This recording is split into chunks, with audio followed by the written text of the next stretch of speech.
Today we will discuss essay on Sardar Patel, the Iron Man of India.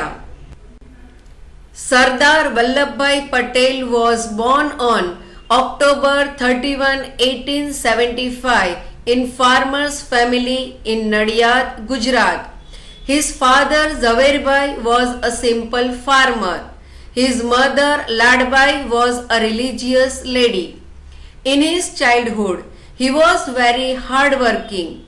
He was a very brave character since childhood. He was also naughty and mischievous boy.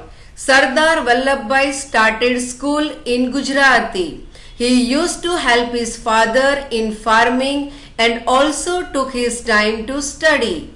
After schooling, he went to England for higher studies.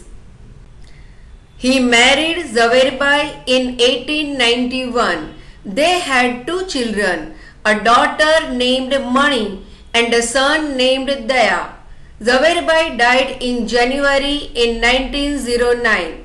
He returned as a barrister in India in 1913.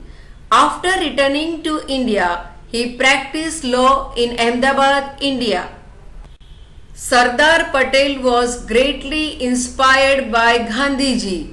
He entered in politics in 1918. He also played an important role in freedom movement.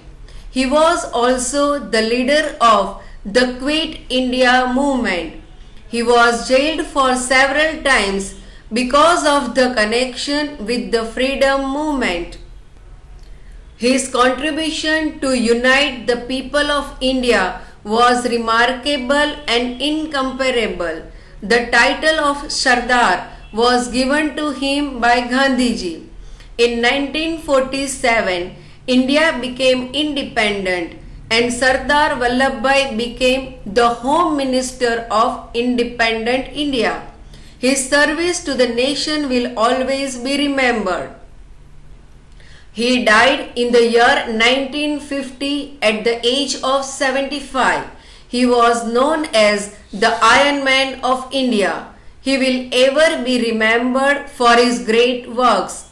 His life has been an inspiring and motivating